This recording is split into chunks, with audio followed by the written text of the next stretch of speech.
सुंदरकांड की सुंदरता के प्रसंग में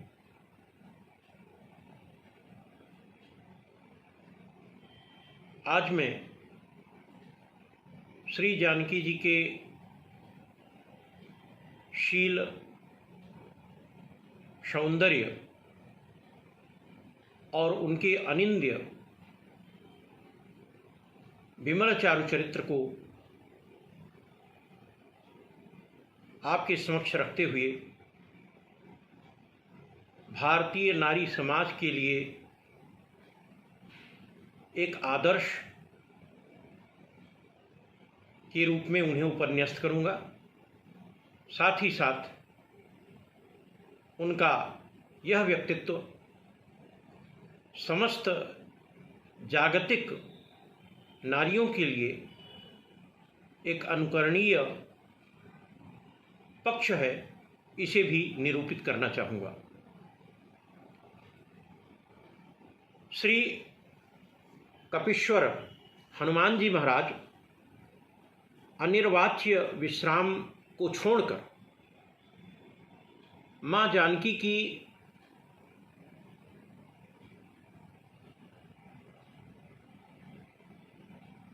स्थिति को जानने के लिए,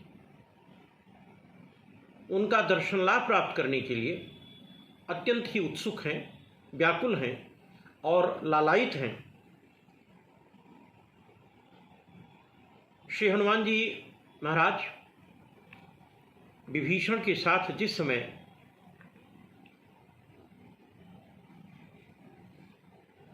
वार्तालाप कर रहे हैं, उसी क्रम में सहसा सीता जी की सुध आने पर श्री हनुमान जी विभीषण जी से कहते हैं, तब हनुमंत कहा सुन भ्राता, देखी चहूँ जानकी माता, जुगुति विभीषण सकल सुनाई, चलेउ पवन सुत विदा कराई।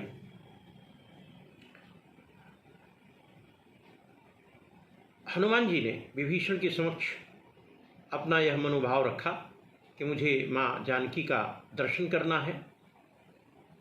विभीषण जी ने सारी युक्ति, सारे उपाय हनुमान जी को बताए और विदा मांगकर हनुमान जी वहाँ से प्रस्थान करते हैं। विदा मांगकर जाना यह हमारी सनातन संस्कृति में शिष्टाचार के रूप में स्वीकार किया गया है और यह एक प्रकार से प्रीति की रीति भी है। श्री हनुमान जी को जो जुगुति, युक्ति, उपाय विभीषण जी ने बताए, उसको गोस्वामी तुलसीदास जी ने भी युक्ति की मर्यादा को ध्यान में रखते हुए रामचरितमानस में गुप्त ही रखा है। और अनंत बलवंत हनुमंत लाल जी महाराज विभीषण जी द्वारा बताई गई युक्ति का आश्रय लेकर अशोक वाटिका में पहुंचते हैं, जहां पर अशोक विटप के आश्रय तले माँ जानकी विराजमान हैं। करि सोई रूप गयौ पुनित हवा, बन अशोक सीता रह जहवा। हनुमान जी की दृष्टि माँ जानकी पर पड़ती है और हनुमान जी देखते हैं कि यह तो सीता जी अत्यंत ही कृशकाय हो चुकी हैं, क्षीणकाय हो चुकी हैं। यद्यपि उनके मुखमंडल पर तेज विद्यमान है, लेकिन जो शरीर है वह अत्यंत ही प्रतनु हो गया है। और इस दशा को देखकर हनुमान जी अत्यंत ही दुखी होते हैं। माता सीता अशोक वृक्ष का आश्रय लेकर उसके अधोभाग में बैठी हुई हैं। वह कृशकाय हो चुकी हैं। उनके सिर में एक वेणी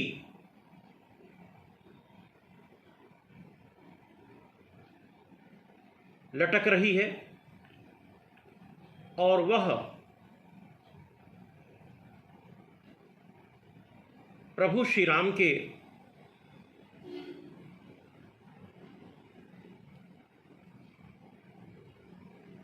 स्वरूप का ध्यान कर रही हैं। वस्तुतः भारतीय मनीषा में यह माना जाता है कि ऐसी पत्नियां, ऐसी स्त्रियां जो अपने पति से दूर हैं और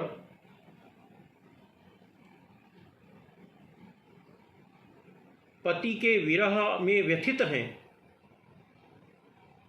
वे एक ही वेणी को धारण करती हैं। अपने बालों का जो गुंफन है वह केवल एक चोटी बनाती हैं और जो पत्नियां पातिव्रत धर्म का पालन करते हुए पति के साथ ही निवास कर रही हैं, वे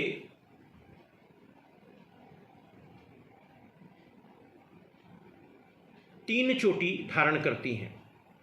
चूँकि जानकी जी यहाँ विरह व्यथित हैं, प्रभु श्री राम से दूर हैं, अतः उन्होंने अपने बालों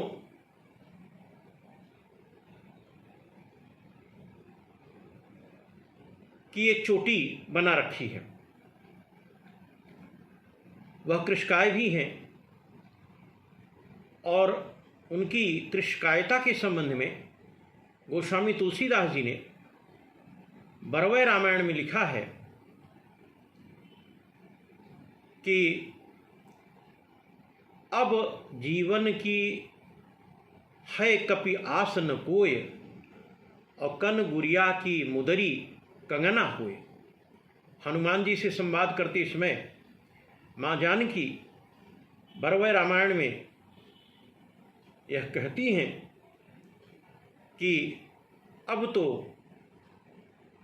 इस जीवन की आशा मैंने छोड़ दी है और हे हनुमान जी, अब तो मेरे कनगुरिया की जो मुदरी है, अंगूठी है, वह कंगन के रूप में हो गई है, उसे मैं कंगन के रूप में धारण कर लेती हूँ। अब जीवन की है कपि आस न कोय, कनगुरिया की मुदरी कंगना होए। इस प्रकार आप देख सकते हैं कि माँ जानकी अशोक वन में कृशकाय हैं, शीश पर उनकी एक वेणी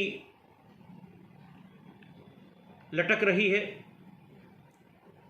और मन उनका रामचरण में लगा हुआ है।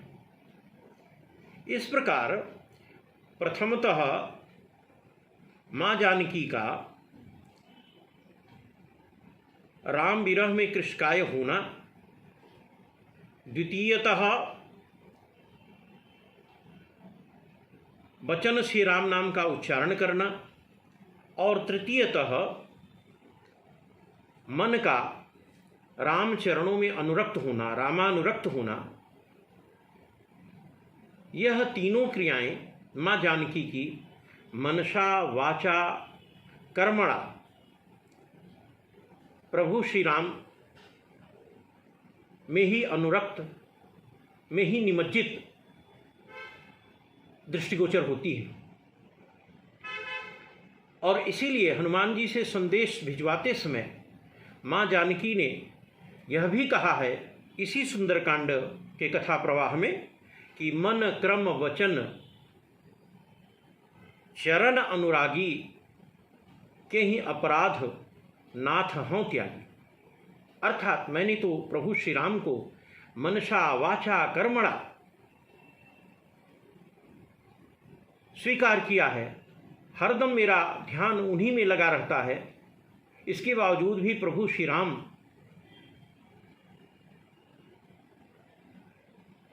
ने मुझे कैसे त्याग दिया है? आखिर मैंने कौन सा अपराध कर दिया है? कौन सी मेरी कमी रही है? सुंदरकांड के इस कथा प्रवाह में गोस्वामी जी ने बड़ा ही वाग वैदग्ध्य के साथ अशोक वन में सीता जी की उपस्थिति का रेखांकन किया है। सीता जी के नेत्र अपने चरणों में लगे हुए हैं और सीता जी का जो मन है वह राम के ध्यान में लगा हुआ है।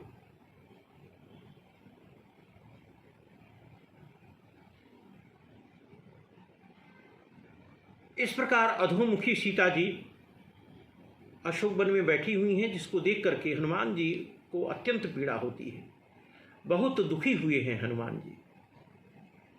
निज पद नयन दिए मन राम पद कमल लीन, और परम दुखी भा पवन सुत देख जानकी दी। श्री जानकी जी के नेत्र उनके स्वतः के चरण में लगे हुए हैं। उनका जो मन है वह प्रभु श्री राम के चरणों में लगा हुआ है।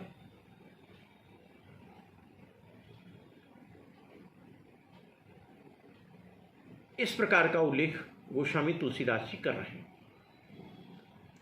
वस्तुतः प्रभु श्री राम के चरण कमलों में कुल 48 मांगलिक शुभ चिन्ह बने हुए हैं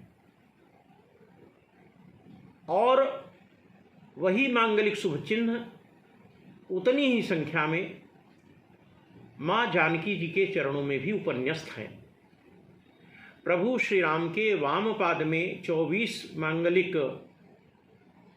चिन्ह हैं जो माँ जानकी के दक्षिण पाद में हैं, और प्रभु श्री राम के दक्षिण पाद में जो 24 मांगलिक चिन्ह हैं वह माँ जानकी के वाम पाद में शोभायमान होते हैं। इस प्रकार माँ जानकी का जो नेत्र है अपने चरणों में लगा हुआ है और उनका जो मन है वह प्रभु श्री राम के चरणों में लगा हुआ है। यदि योग शास्त्र की दृष्टि से चिंतन करें तो इस समय जानकी जी योगांग सिद्ध उन्मनी मुद्रा में ध्यानरत है। योग रहस्य की दृष्टि से अगर आप विचार करें तो नेत्र और मन यही हमारे बंधन के कारण होते हैं। बाह्य जगत में नेत्र और अंतर जगत में मन, यह चांचल्य और बाह्य वृत्तियों में हम सभी जीवों को बांधता है और इसकी भुक्तभोगी स्वतः माँ जानकी रही हैं, जिसके कारण आज माँ जानकी जी अशोक वन में इस दीनहीन दशा में विरह व्यथित होकर बैठी हुई हैं। आप अगर प्रसंग पर दृष्टिपात करें तो यह पाएंगे कि माँ जानकी के नेत्रों ने रामानुज लक्ष्मण जी के द्वारा खींची गई लक्ष्मण रेखा को नजरअंदाज किया था, जिसके कारण आज जानकी जी की यह स्थिति है। इसी प्रकार माँ जानकी का मन यदि कंचन मृग पर न आया होता तो शायद चरण कमल कंचन मृग के पीछे न दौड़ पड़ते। यही नेत्र और मन ही हम जीवों की चंचलता और बाह्य वृत्तियों में बंधने की भूमिका निभाता है। अतः अब यहाँ पर जानकी जी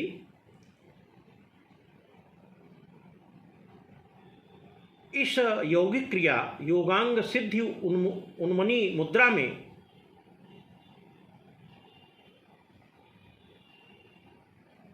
नेत्र और मन को ही बांध चुकी है, बांधने की साधना कर रही हैं। नेत्र वस्तुतः उन्होंने अपने चरणों में लगा रखा है और उनका जो मन है वह प्रभु श्री राम जी के चरणों में लगा हुआ है। कहने का आशय यह है कि मन वचन और कर्म, मनसा वाचा कर्मणा माँ जानकी अब भगवान श्री राम के चरण में ही अनुरक्त हैं, उनके ध्यान में ही खोई हुई हैं। पातिव्रत सिंधु में अवगाहन कर रही हैं और यह दशा सभी भारतीय नारियों के लिए शील चारित्रिक सौंदर्य का पाठ पढ़ाती है। यह हमारे भारतीय संस्कृति की उदात्तता है। माँ जानकी के इस अनिंद्य विमल शील और चारित्रिक सौंदर्य की मीमांसा आज मैंने निज पद नयन दिए मन राम पद कमल लीन के प्रकाश में अभिव्यंजित की है और अगला वीडियो भी माँ जानकी के शील सौंदर्य सौष्ठव अनिंद्य विमल चारु चरित्र को ही निरूपित करेगा। इसके मैंने 2 भाग कर दिए हैं। अतः दार्शनिक दृष्टि से और यौगिक दृष्टि से जीवन की साधना में माँ जानकी आज अपने नेत्र और मन पर अंकुश लगा रही हैं,